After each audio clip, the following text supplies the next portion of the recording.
Buenas tardes, embajador de España, ministro consejero de Guatemala, Johan, Ministerio de Asuntos Exteriores de Suecia, Marina Torres, Soledad Miguel, Asociación de Profesores de Español de Suecia, queridos amigos.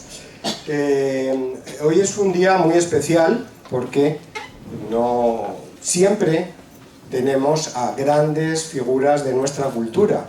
Digo no siempre, pero bastante a menudo lo tenemos, ¿no? Tuvimos a Juan Villoro hace poco. Es un placer y un honor tener a Theodor Kallifatides. Es un deseo aplazado y por fin hoy cumplido tenerle aquí con nosotros, y nada menos que con Juan Cruz, ¿no? Es una pareja realmente, bueno, un dream team, absolutamente, ¿no? Bueno, no necesitan presentación, probablemente ustedes han estado buceando en la Wikipedia, en ChatGPT, y saben quizá de ellos bastante o mucho, ¿no? No obstante, yo haré una muy breve presentación, como exige el protocolo.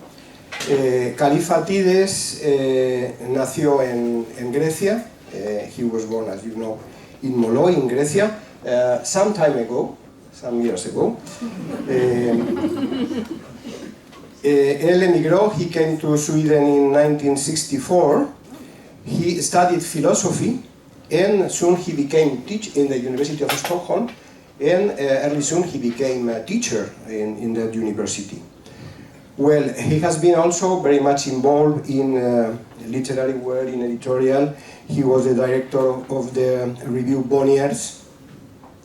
He wrote his first book of poems, no? In 1969, although he was telling us that since he was 5 years old, he was already writing.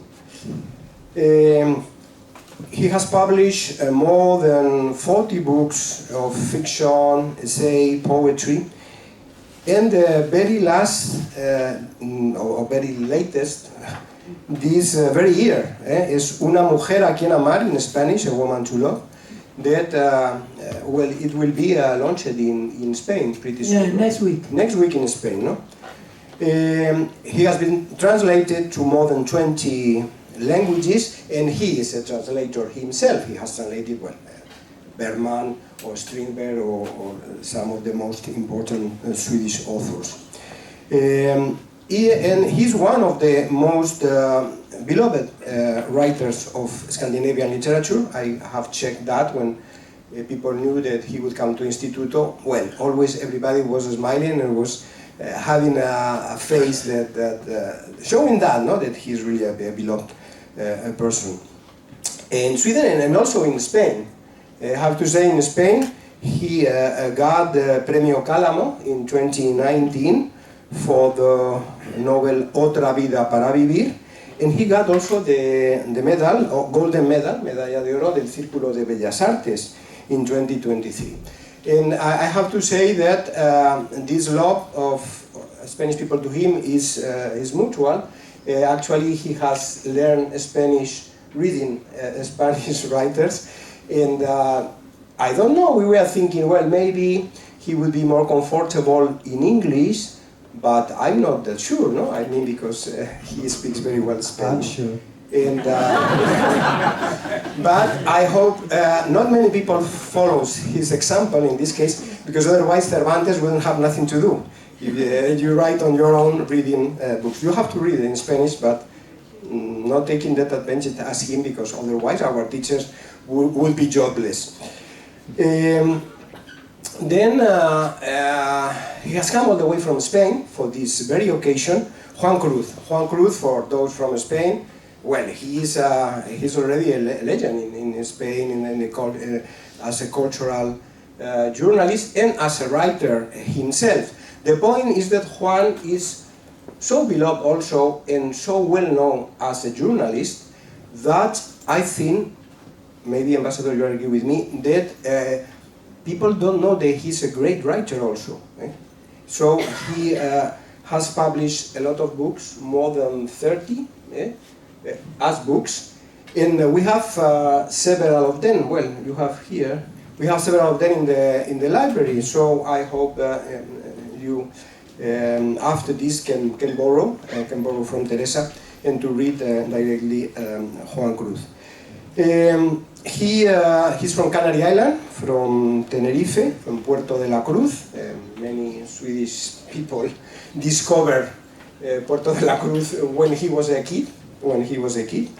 He studied journalism and history, and he's one of the founders of the journal El País. No, you know, it's the most important newspaper from Spain from the last third of 20th century and up to now. No, so and he has been almost everything. No, you were not director. It's the only thing you miss in El País, no, because lo hubiera arruinado. Well, he has been everything, and actually, right today is an article by him in El País about the recent awardee of Cervantes Prize, Gregorio Celorio. No? He has been also in editorial world, publishing world. He has been communication director of Santillana, also director of Alfaguara. Well, I used to say when I see writing that he writes as he breathes. No, it's similar things for him. Okay. In these days, in only 1 day and a half, he has written 4 articles already that are published. No, ¿Estos días? Sí. Sí, pero porque la casa es buena. Bueno, gracias por la parte que nos toca. And of course, as I said, he's famous in Spain. He has been in TV, in radio.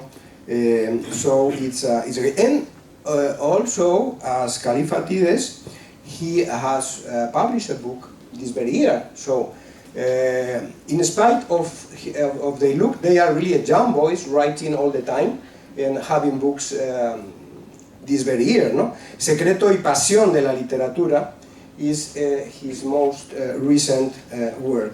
That is, it was published a few months ago. Months ago. But within this year, 2025. No? Well, he's also awardee many awards like the Premio Nacional de Periodismo Cultural 2012, Premio Canarias de Literatura 2000, el año 2000. We might say he's a canario universal, como Galdós, como Millares, como Kraus. And he says, I would say in Spanish, that ser canario es ser español de todas partes. Actually, es very... Eso te lo dije ayer. Incluso me lo escribiste. Bueno, tomen papel y lápiz, aunque lo vamos a grabar. José Vicente hace esas magníficas grabaciones que están en YouTube. Visiten nuestro canal de YouTube. Pero realmente oír a estos dos gigantes de la cultura, aparte de un placer, es siempre una lección. Yo esta mediodía en la comida me daba tal de que no tenía el papel y lápiz para ir apuntando, tomando apuntes, porque cada frase puede ser un titular de un libro, de un capítulo, en fin. Pues muchas gracias, thank you very much, tack så mycket, y Juan, tienes la palabra. Y mil gracias a los dos por estar aquí y por haber aceptado la invitación del Instituto Cervantes. Muchas gracias.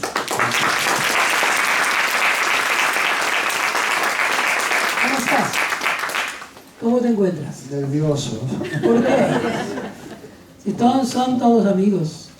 Porque no puedo hablar español, solo leo español, pero no puedo hablar. Y tengo que buscar las palabras, necesito tiempo y no es fácil. ¿Qué palabra en español te ha conmovido más? ¿Qué palabra? En español te ha conmovido más. Buenos días. ¿Y qué has sentido cuando poco a poco España fue el lugar donde, me parece a mí, te recibió mejor tu literatura, que ha sido como una especie junto tú con España una sola literatura. Well, may I go over to English, please?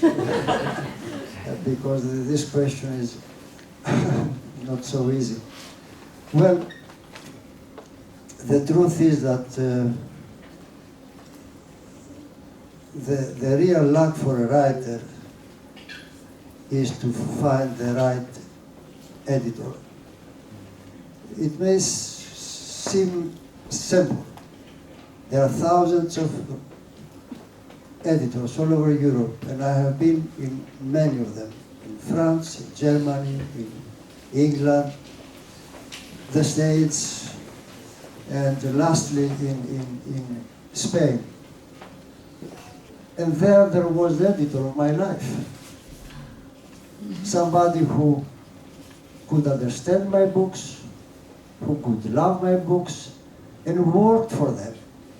You know, the big editors think that it's enough to print the book. It's not enough. It's never enough. There are millions of books everywhere. And then I had another very good luck. I was in my summer island here, actually that day in the museum of Ingmar Bergman, the little island, and the telephone sang. It was a beautiful summer day, telephone rang, and when I answered it, I heard a rather strange voice. Mr. Kallifatides. It was Juan. He had read the book and liked it. And This book.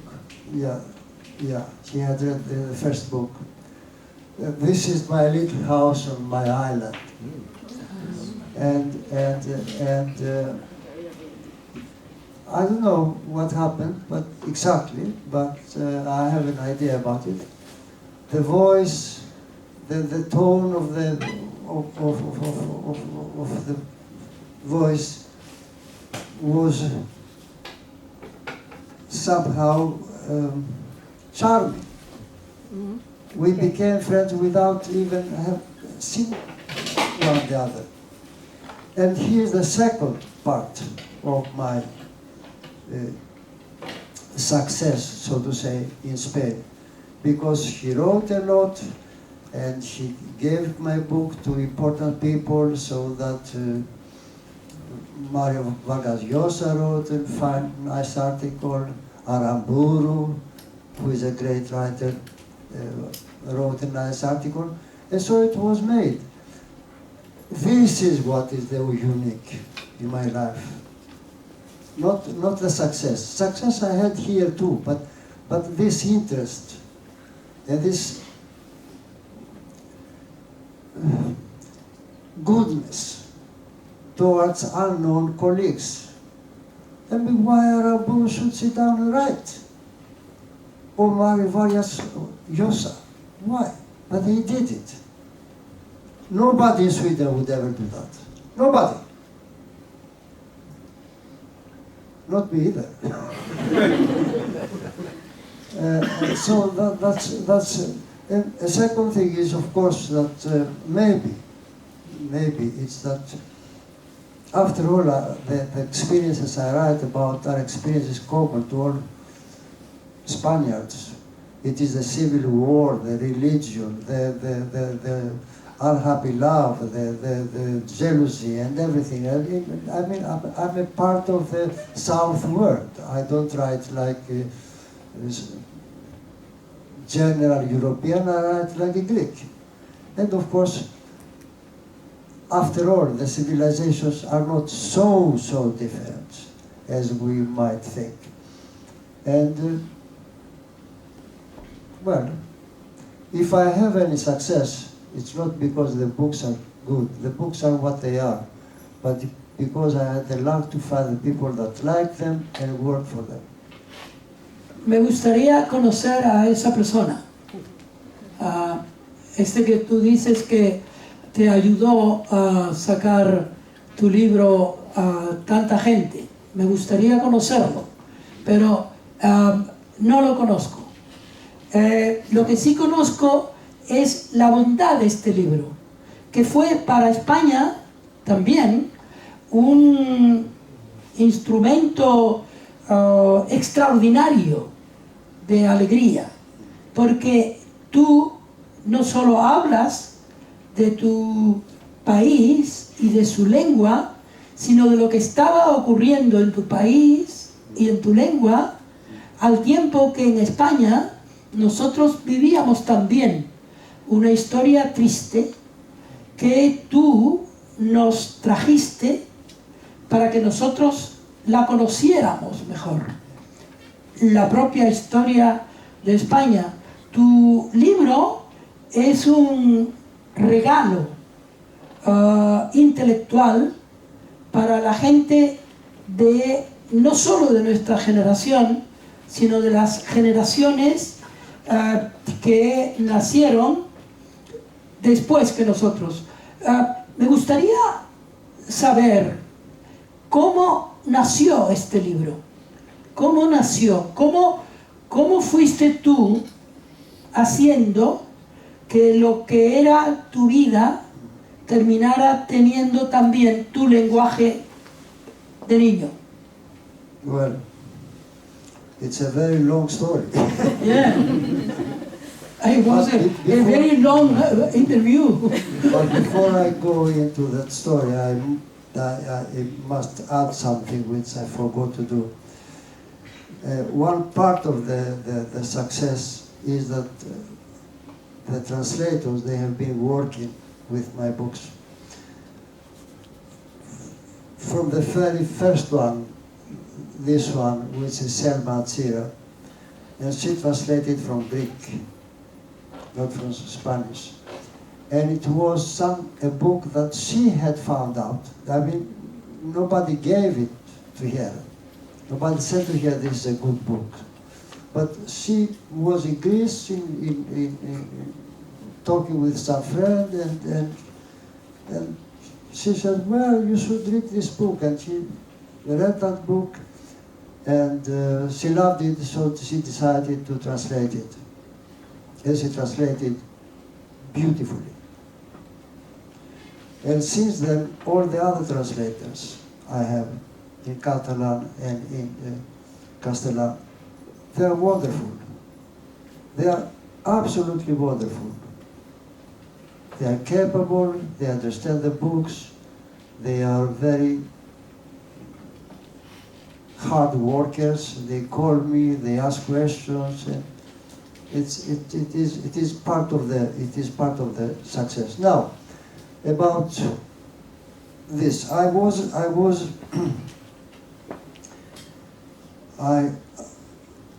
70 years old, and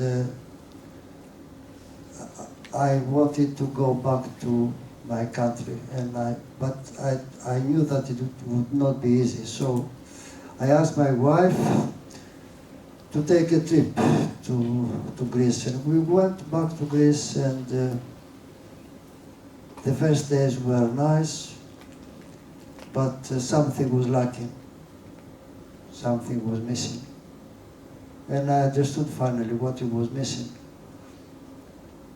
First of all, my mother was dead. She was not there. I mean, Greece, after all, meant, finally meant the balcony of my mother. That was Greece. I did not care about the rest of it. But the balcony of my mother was my Greece. I could not sit there without writing. The moment I sat down, and she came with coffee because, you know, Greek mothers, they like to offer everything. And she was a little bit round, and she was like that, and kept dancing with the coffee. And I sat down and wrote. It was not there. And I said to my wife, I cannot be here. I cannot think here. She said, okay, give it some time. So we gave it some time. We went, we saw places, touristic places, and finally we came back to my little village in southern Peloponnese. which I had left haunted by the fascists. Although I was only 8 years old, they would kill me because I was the teacher I was the son of the communist teacher. Now, my father was not a communist, was something worse. He was an immigrant from Pontus, the Black Sea. And that was enough. For everything that happened in the village, it was the teacher's fault. My father was a teacher.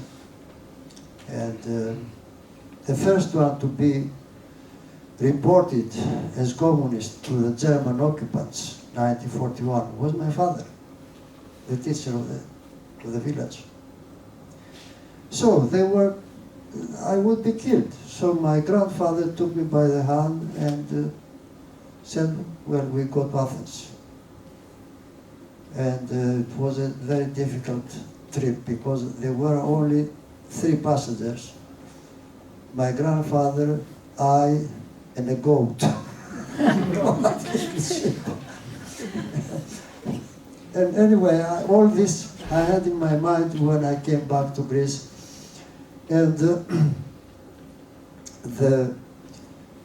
the school theater of the village had a performance, and I mean children between 12 to 16, really young children. They had a performance of a tragedy of Aeschylus, Perseus. And it was wonderful to see these young, very young children playing this tragedy. Was a miracle. But it was not only that, it was that the language of the tragedy was the language which is mine. It was not the language of fascism, it was not the language of dictators, it was the Greek language. And I understood that Jesus Christ, what I'm doing. This is my language. And I shall write something in my language. And I said it to my wife, and she said, well, try it. You have nothing to lose. I tried it, and it did work. Then I sat down and wrote it in Swedish. And it worked very well. But then I said, but this is crazy, I have to do it again. So the third, fourth time I tried to begin writing in English, it worked. The Greek language was backing me. But then I had been abroad for many, many years. But it was still there. And that's why I wrote this book, because I understood 2 things. My life in Greece was over, but at the same time, I would never be anything else but a Greek person. Whether I live 100 years in Sweden, I will be a Greek person. I was too old when I came here. I was 25 years old. ¿Qué te dijo a ti ese libro? As far as I remember, it did, well, not very well. They wrote nice things about it, but you know, at that time when I wrote the book, it was a period when the noir literature was emerging in Sweden, and nobody even was thinking to write anything about a book with 140 pages.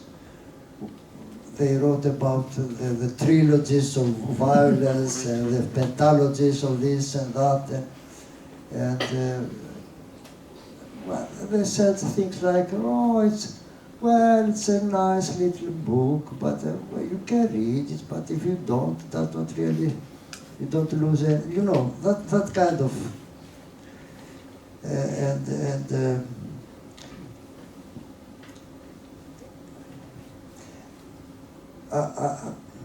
I don't know how to say this, but I have the feeling that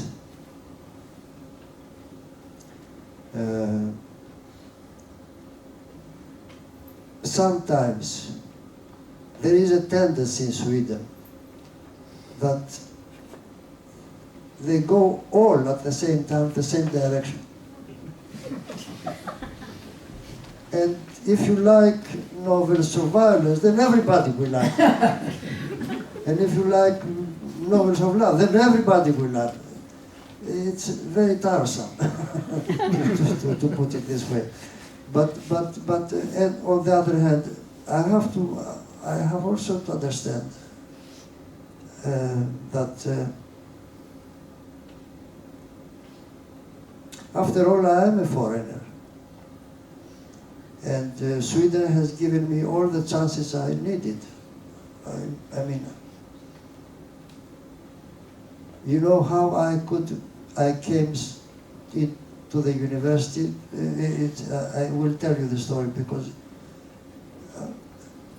it was after 6 months in Sweden. I decided I don't want to wash dishes anymore, so I'll go and study philosophy. It was my dream to study philosophy. But as a foreigner, I had to go to the university offices and take a special permission.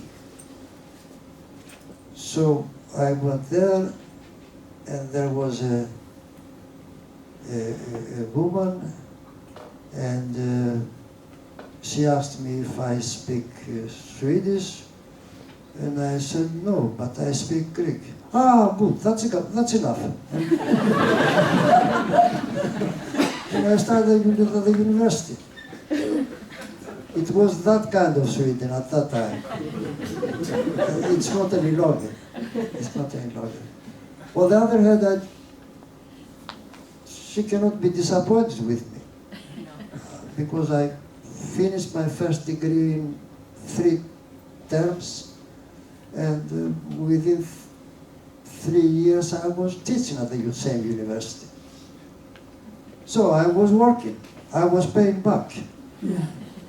And a lot of my literature is written in the same need to explain for myself, to explain for Swedish what I'm doing here. Even for my wife, to explain for her why I'm here.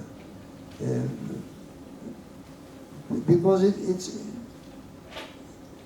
it's not so clear that you can create a new life someplace else when you come at that age.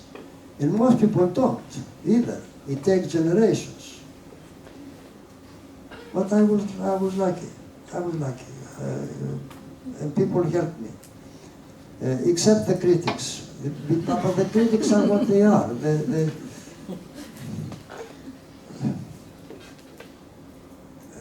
I mean, they are good critics, they are bad critics, but most of them, actually, they want my job. They want to write my books. That's what they want. And they can't. The thing is that this particular book came to Spain, and people could be out of the blue and doing whatever with it. But it was overwhelmed.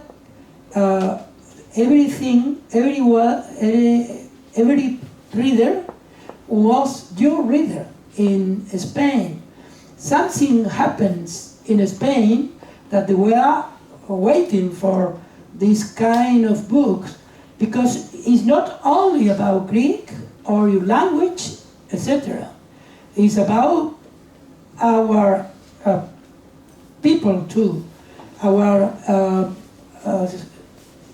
way of living and our way of reading. You gave us a way of reading Europe, reading what was your own way of looking at the maybe, but the contemporary life in Spain. maybe, but I must say that, and this is not a compliment because you are here and because I'm doing well in Spain. This is the truth. I believe that Spain today is the only country in Europe that pays any attention to culture. The rest of it is in ruins. In Germany, everyone goes around with a little, what they call it, whatever, a little detective story. In Sweden, the same thing.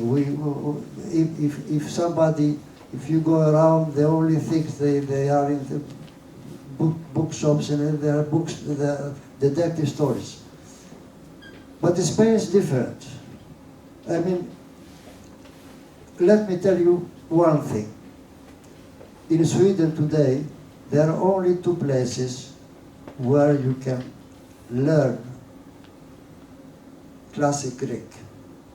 And one is now off. So there's only one left, I think. In Spain, even in small children's schools, they read Latin and Greek. I went to classes in Galicia, small children, they were reading Greek. Their teacher had written, before I got there, I had written huge articles about my books, things which are unthinkable in the rest of Europe. So you should be happy. It's not enough, but I really mean it. It's the last country in Europe that still cares about culture.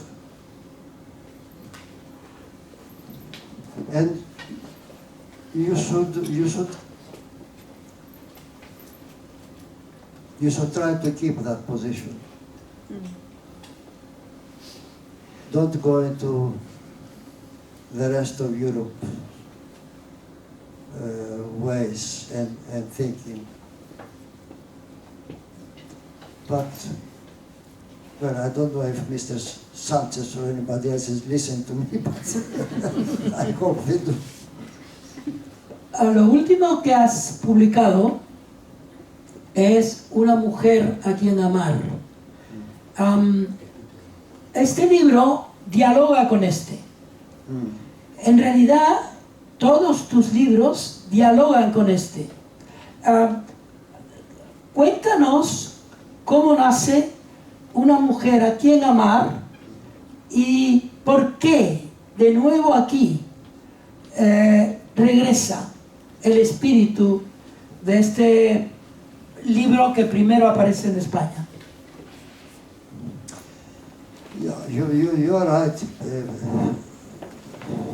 There is a connection between the books, although there is a time difference between them. But basically, it's the same thing. It's the loss of something important. The first book is the loss of my country. In the second book is the loss of a person I loved, and I don't mean I had an erotic relation to her. It was the only real friendship I had with a woman. We were friends and remained friends. She was bright, she was beautiful, she spoke several languages, and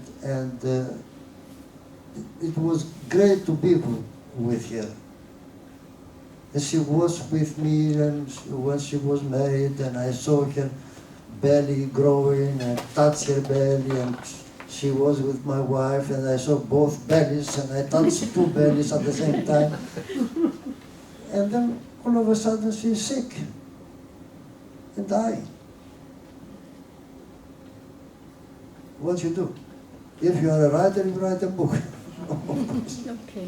What you do? Tanto uno como otro libro, one or another, are like if they were letters you send to someone. Yeah, you are right. They are letters actually. Both the first one and the second one. The first one I wrote it in my mind. I wrote as a letter to a friend. And the second I wrote it as a letter to her. She could not read it, I know that, but it is a letter, yes. You are absolutely right. That means that you do not only write books, but you write emotions. Somebody says, es un sueño escrito por un griego que llega al alma de todo el mundo. Tú eres un griego que llega al alma de todo el mundo, no solo los españoles o los griegos. Yo lo leí como una carta y es muy probable que yo estuviera esperando esa carta. Yo quiero decir, la gente que te lee. A lo mejor tú no te has dado cuenta, pero has arreglado el alma de mucha gente. No, well, Okay. mechanic of souls.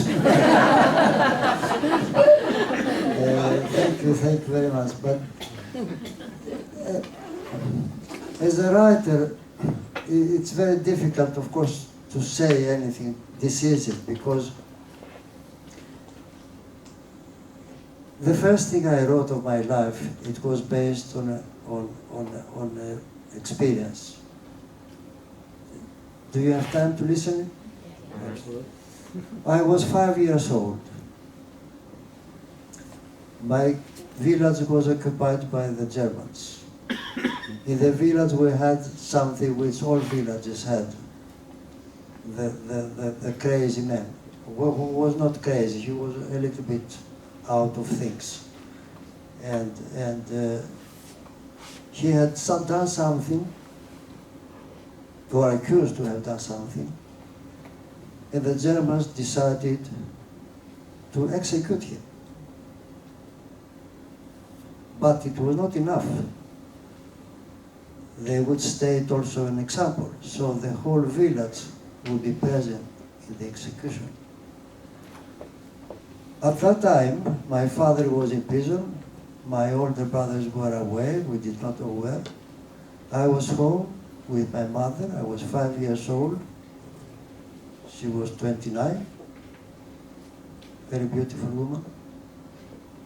And we went to watch the execution. We had to.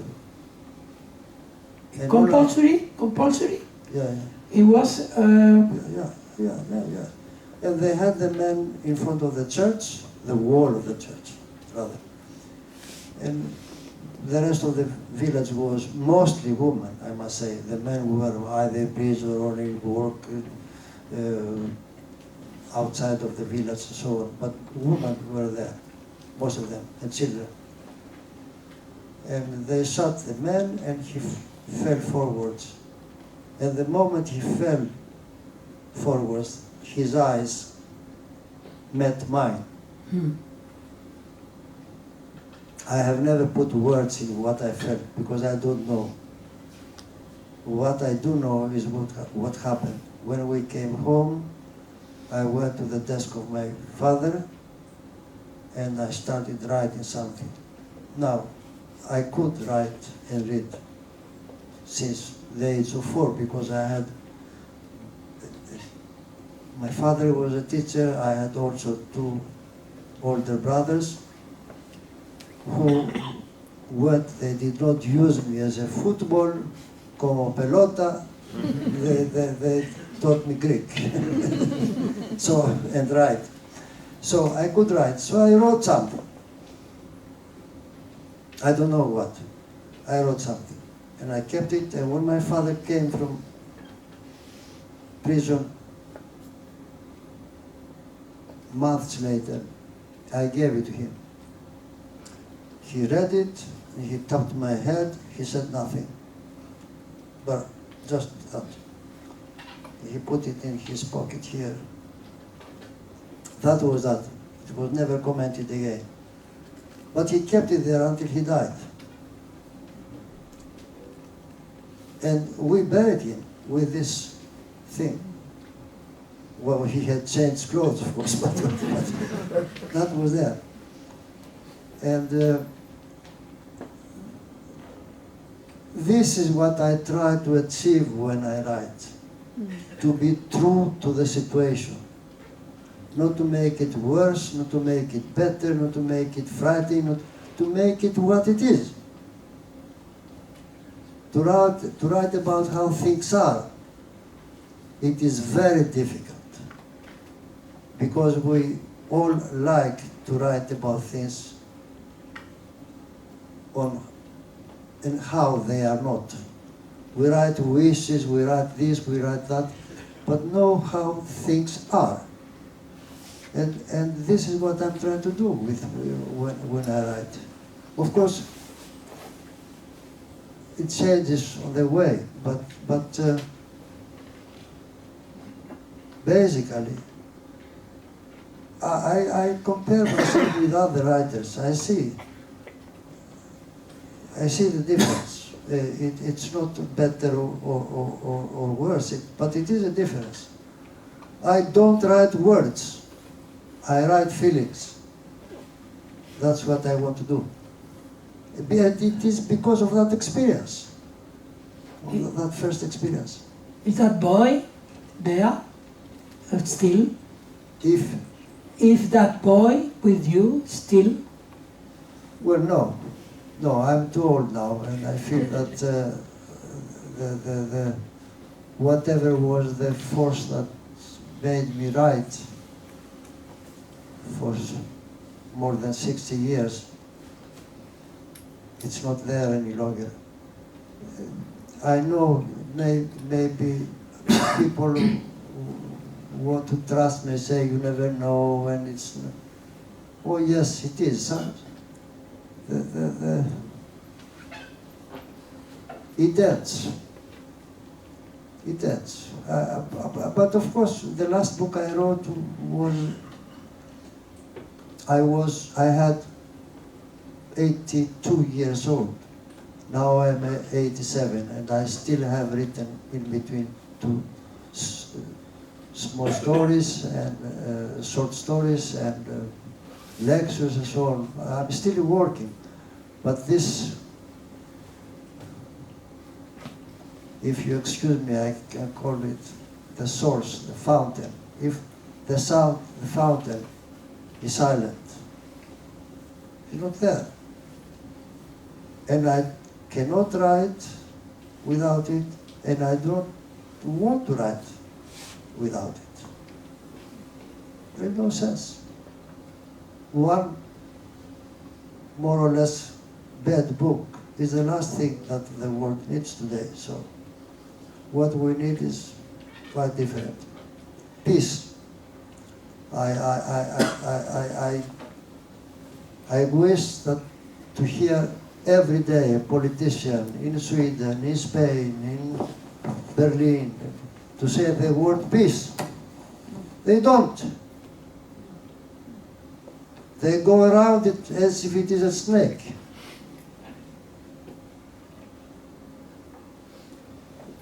And so, yeah, that's what I would like to be able to write, but if I would write again, something about the poverty of our intellectual life now, right now, because nobody thinks, what happened after Second World War? What happened? We went to war for 5 years, 60 million people, millions people died, and the war was to save democracy.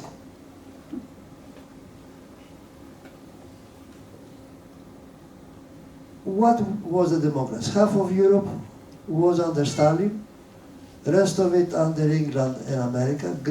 Greece was under both. Franco went on in Spain, Salazar went on in Spain. Nothing changed. And we paid 60 million people died for no change at all. And now we're there again.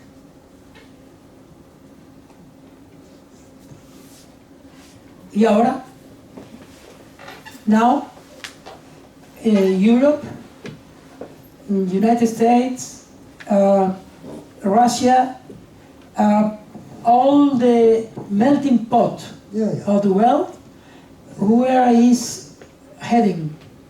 I'm afraid that they are making a new war inevitable.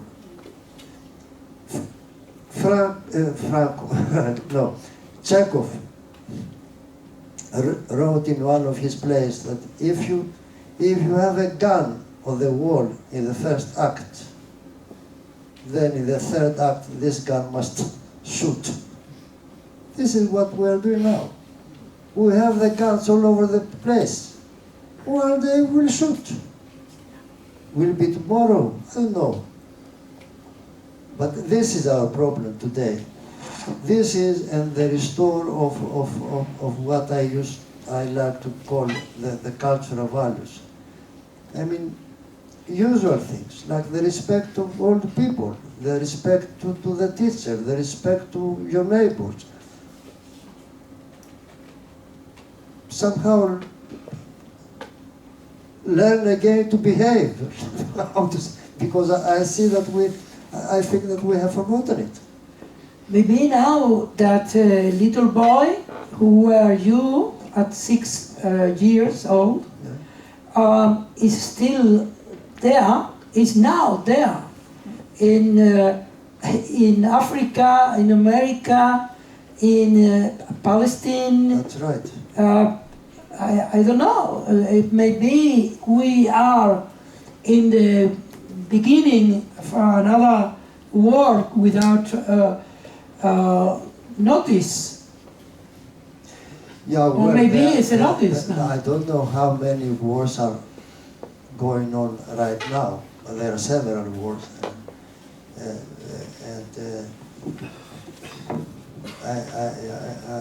All the suffering of the people in Africa and Gaza and also in Israel, of course, and Ukraine. I mean, it's and it goes on. It goes on.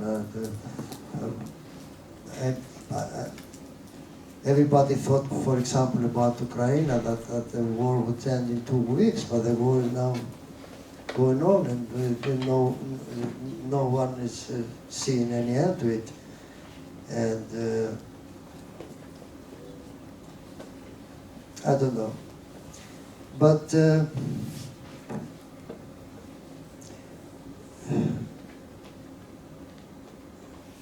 if I write a new book, this is what I'm going to write about. I have grandchildren, and I see them growing up, and they read in the newspaper, if somebody pays 150 crowns,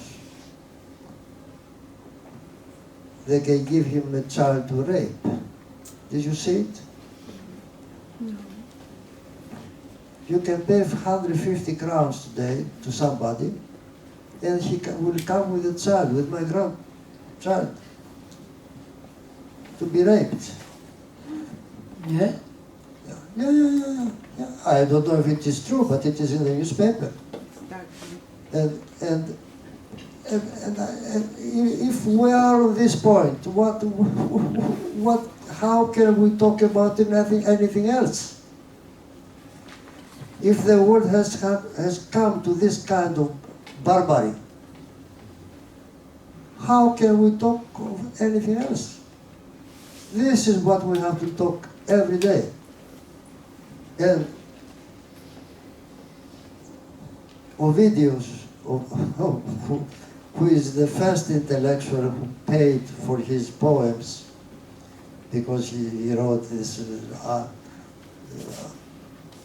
poems about the art of love, and August got angry, so he sent me to exile where he died, poor man. And he says something which I would like to quote. He says, "They complain about me because I read Sophocles and Aristoteles, but they don't complain about people who go to circus to watch dogs making what they are doing to each other." This is, people go to the circus to watch dogs instead of, yeah. And if writers and journalists and people in general, this is what we have to do, to restore some human values, for heaven's sake, before it's too late. Your books and yourself try about the death, solitude, amistad, amor, alegría. Everything that I said is in your books. What is the domain now in your soul about sentiments, feelings? Well, for the moment I'm in love with my youngest grandchild. Who? My youngest grandchild. Ah, good. Name? Her name is Bonnie. She's a footballer, and she goes to theater classes. She's independent. She's 14 years old, long and pretty, and yeah, every time I see her, I'm like, I don't know how, I don't get enough of her. That's what. Well, my wife too, but not that.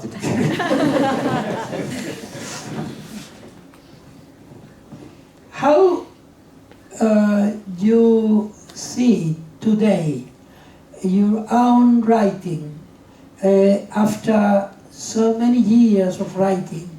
What is your writing now from here to here?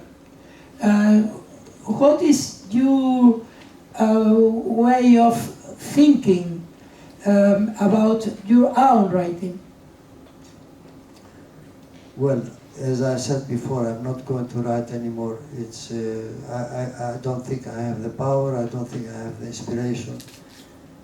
And for all the reasons I said, my attention is now on other things. But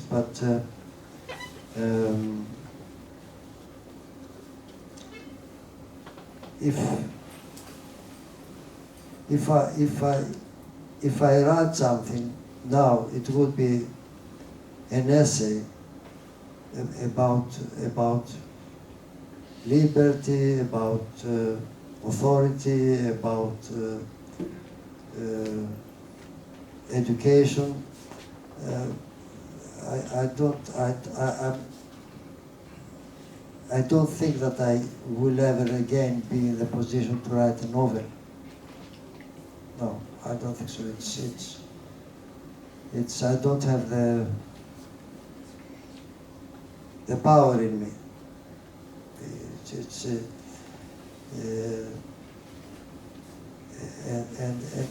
And at the same time, I'm really involved in the problems I was talking about. It's not rhetorics, it's not just talking. I sleep with these problems, I wake up with these problems because they are there all the time. I mean, you cannot, every morning you begin with reading about how the war going in Gaza or the war going in Ukraine. Hundreds and hundreds of people dying, starving.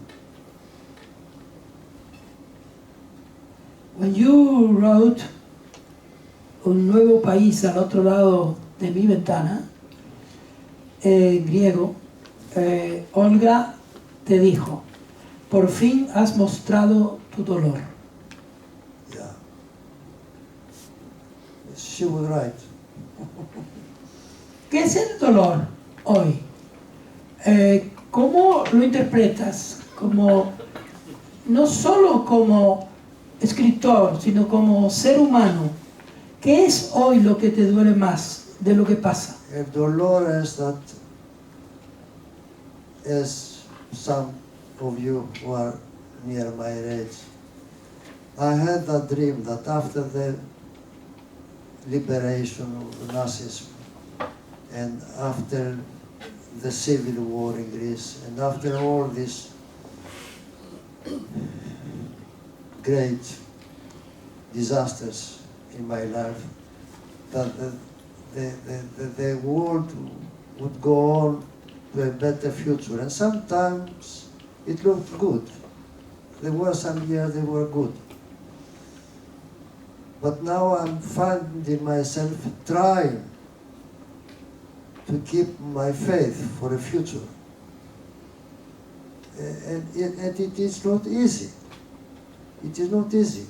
If you every day see new conflicts, new wars, new weapons, new corruption, it's not easy.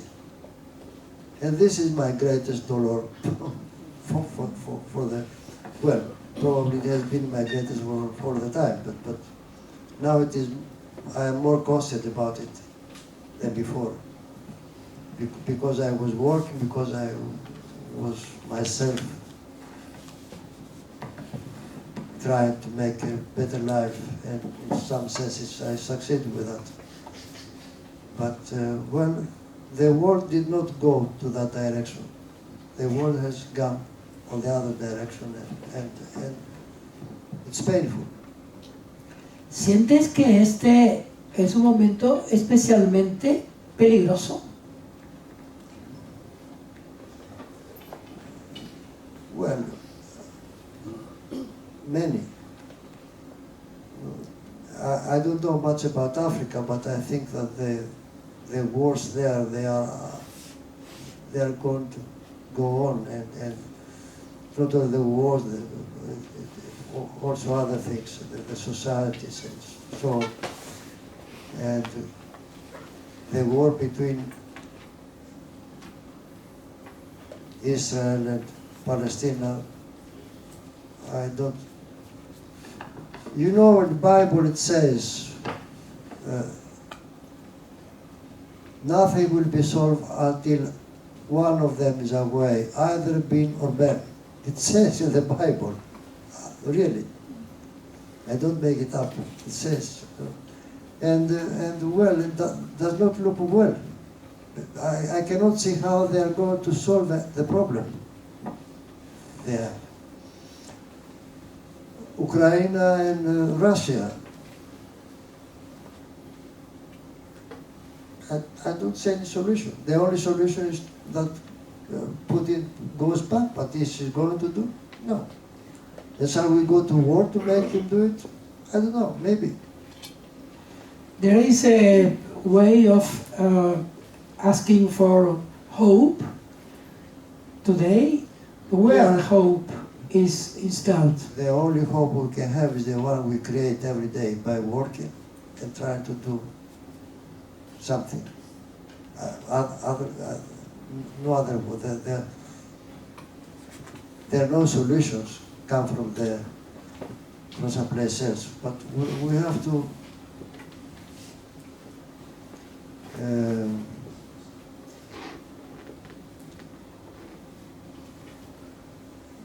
today I had a discussion with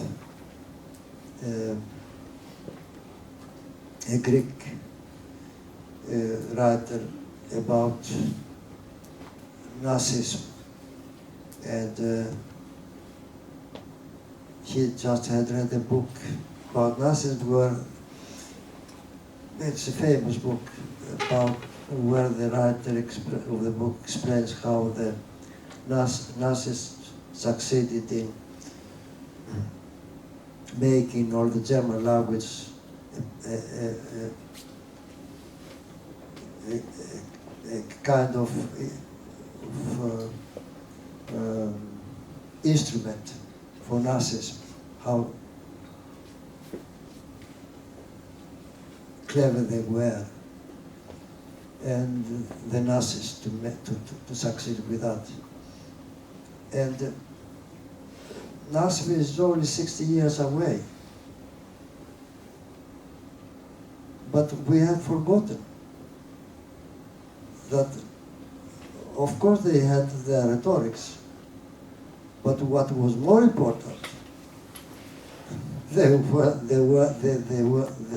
had the guns, the batons. I mean, the violence that was practiced in Germany before the Nazis, in order to establish the Nazis, was huge. And now we're talking about the language of the Nazis and how clever they were to make the language clever. There are books about it, but they're forgotten. This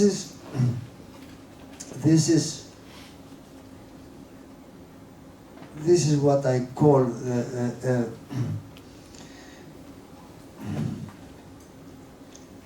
a kind of duty for us to restore the history.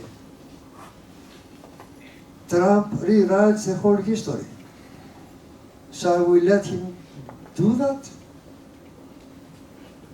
And we cannot, of course, do anything about him. But we don't need to accept his version of the reality, which millions and billions of Americans do. Well, this is not my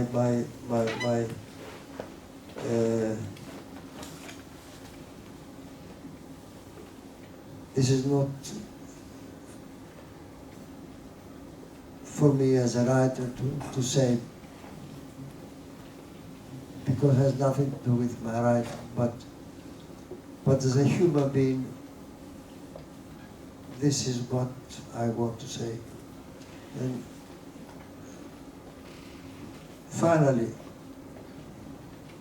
the most important role I had in my life, it was not that I was a man, it was not that I was a boy, it was not that I was clever, it was not that I was okay with my children, my wife. It is and remains that I'm a human being, a thinking human being. And every single moment I have to prove it. And that goes true for every one of us.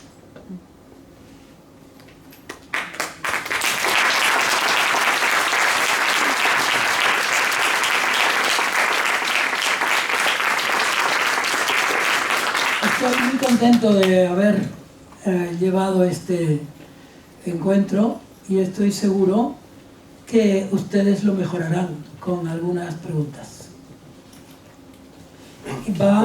Como tengo el micrófono en la mano, I go to start.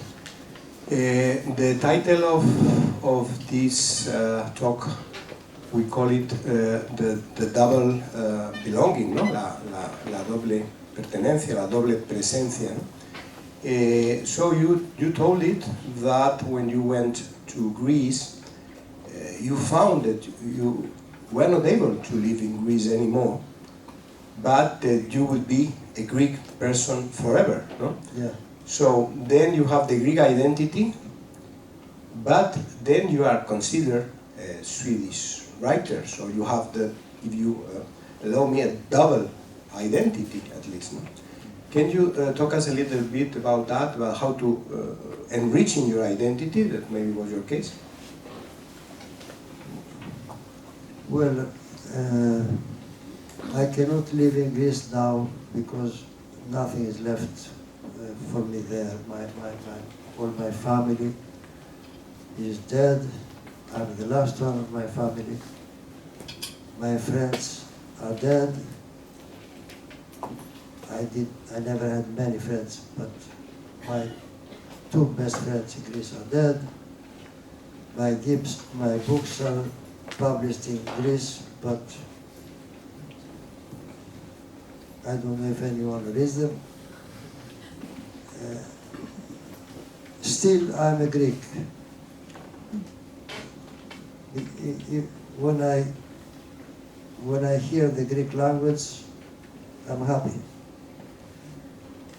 But my life is here, is in Sweden. I have accepted that. My life is in Sweden. My children are here. My wife is here. My friends are here. You are here, and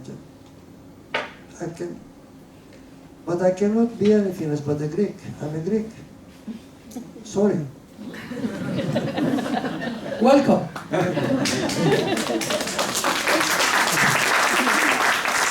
Antes de la segunda pregunta, me gustaría, si no te importa, por si luego, me gustaría decir algunos nombres propios, que a los que en mi corazón quería dedicarles un poco este encuentro con Kallifatides. Paco Uris, Landelius, Olof Palme, Bergman, porque los quise y algunos que parecen improbables los conocí. Y se lo quiero dedicar también a Tamara y a Gofio, que son dos personajes que están en este libro, que se llama La foto de los suecos, porque yo no soy sueco, pero los vi crecer. Ahora, tú. Thank you, Mr. Kallifatides, for your books, for this talk, and for opening the Swedish language to me. I hope you remember a phone call we had some years ago after I sent you a letter, and we had some brief interview over the phone. Yeah. Yeah, do you remember? Yeah. Thank you very much for that time you gave me. You were baking bread. I think it was your granddaughter's. Was I kind? You were extremely kind. And I wanted to thank you also for a concept you gave to me that has been haunted me since, which is the need that we have to create our own mythology as human beings to go along our lives. And I just have a very brief question. Jorge Luis Borges said that he was prouder of the books he had read rather than those he had written. And I wanted to ask you, which is the book you have written you are prouder of, and also which one is the book you have read you are prouder of. Thank you very much. Thank you. Well, I cannot say truly that I like all my books, but I can say truly that there are sentences that make me very happy. And I say to myself, oh, only you could. But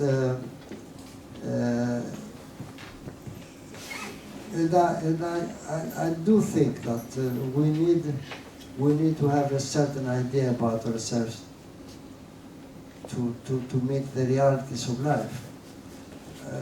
if you don't expect anything of yourself, if you do not demand something for yourself, then how can you meet life? And in that sense, I had demands for myself, and I still do. And one of them is a very simple thing: to be kind to young writers. Yeah. I always answer their letters. I always try to help them if I can. But you know, let me tell you a story. Since I'm a writer,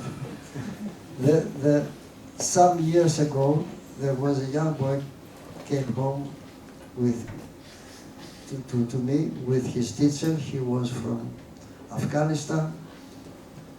He was 12 years old and he wanted to be a writer. He wanted to talk with a writer. So his teacher, very kind woman, took him to our home. Of course, after calling and so on. And we had a discussion, very, very long discussion.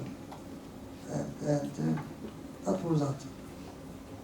Years later, more than 10 years later, I got lost in a suburb outside of Stockholm with my car. I didn't know where I was. I could not find my way back home. And I asked people there, nobody knew anything. And it was late at night, and all of a sudden I see somebody coming very slowly towards me, and it was my last hope. I said, please, can you help me? How can I get there? And he looked at me and said, you are Theodor Kallifatides, no? It was that boy. I helped him to become a writer, and he helped me to get back home. So everything pays it. That's good. More. Thank you for your book. I must say I don't write every day, but I told very much about Theodor Kallifatides. But I will ask you something like a cultural worker, a singer. What do you think about Mikis Theodorakis' music, about Canto General from Paulo Neruda from South America? What do you feel about this? He was a great musician, no doubt about that. But his politics, I cannot say. They were sometimes erratic. He went there, he went there, he came back. But that's another thing.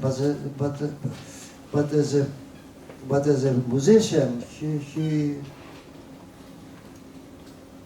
yeah. There were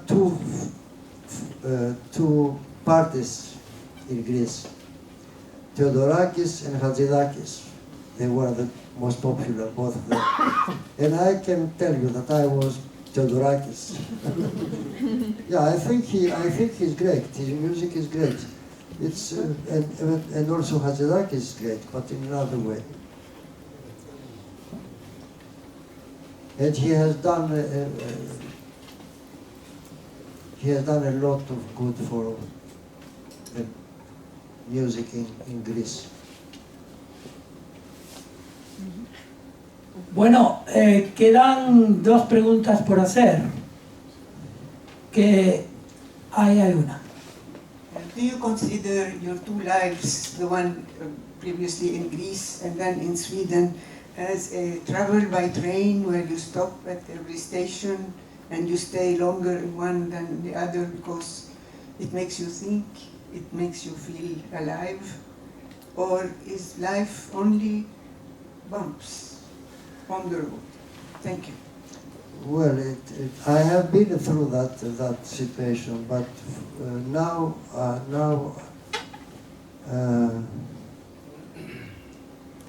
as I said earlier to the director of the institute.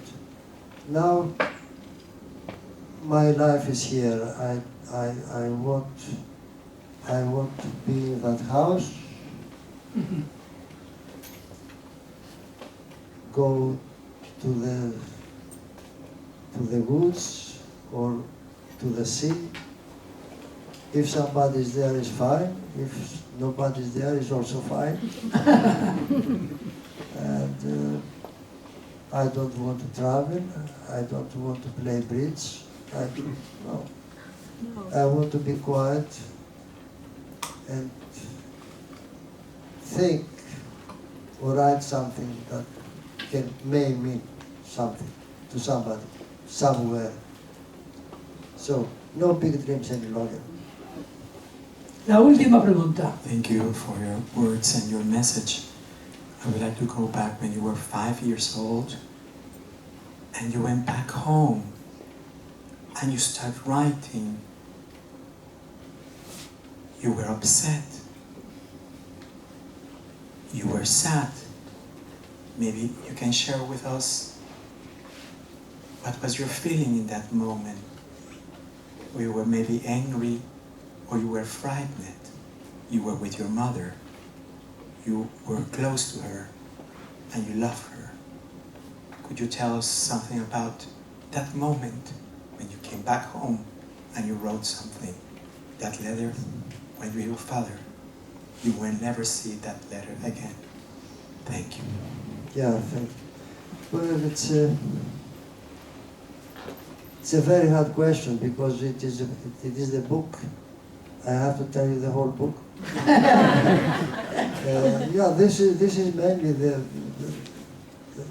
this is the answer. This is the answer to your question.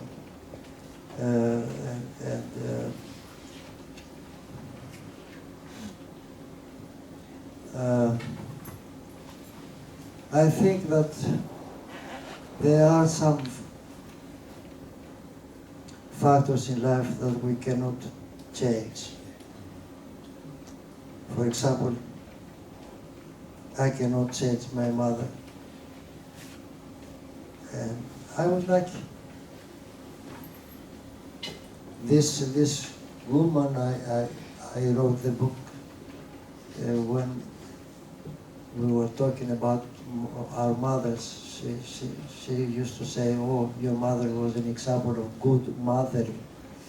And I like this English expression, mothering. We don't have it in Greek.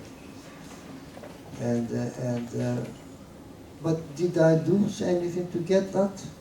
No. I just got it. I got a good mother. You too. And I write again and again, but explain it, I cannot explain it. I just got it. I had a nice father. I mean, I have written someplace that my father made me a human being and my mother made me a writer. Because she was a fantastic storyteller with only one problem. She could never finish a story. You know why? Because she was laughing before the end. like you did now. Yeah, once she was coming to the end, she started laughing because she knew what the end was. And then we never got, but we laughed with her, so it was all right. But she was the open arms of my life. Every time I went back home, she was there like that. My father was not like that. My father was demanding, but fair. She was not violent. She had extreme respect towards my mother, which was very unusual at that time. And when we fought with our mother, he said to us, "You should listen to your mother. She is wise." I never forget that. And did I do anything for that? No, I just had a good father. And so it goes. Writing is the same thing. I could write. I remember, I tell you this story and then we go home. I was 11 years old and I was I had moved from my village to Athens, where I started to a new school. And of course I was the chicken of the class because I was from the country. I had bad clothes, I had wrong clothes, I had the wrong pronunciation and everything. Everything was wrong with me. And the girls did not look at me at all. Then. There. And then there came a day where we should go out and write about the city and the impressions we had and go back to school and write it down as a kind of exposition. And I did, but nobody was with me, and nobody wanted me to be with them. So I went alone and I came into a little park outside in the city. And I walked on a loving couple on earth. And I never had seen anything like that. So I got frightened like an angry, what's the name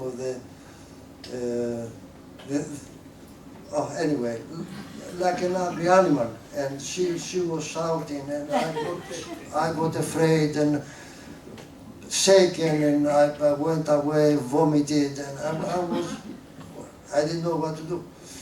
So I came back to the class, and I said, what I write now? If I write about what I have seen, they will send me away from the rest of my life. And then I had my first literary idea. I wrote about a battle between hormigas. A violent battle. And I gave it to the teacher, and a week later, when she would evaluate she started saying, Yorgos, as usual, nothing, and so on. She went on, and then she never took up my thing, and I said, oh, it must be the worst. But it was the contrary. He said, and here I have something which is really well written, and you should try to imitate this young man. And from the dog of the class, I was the prince of the class. and all the girls were interested all of a sudden. So maybe that's why I became a writer, I don't know. Yeah, fantasy is sometimes good to have, but I still wonder what would have happened if I had written what I had written.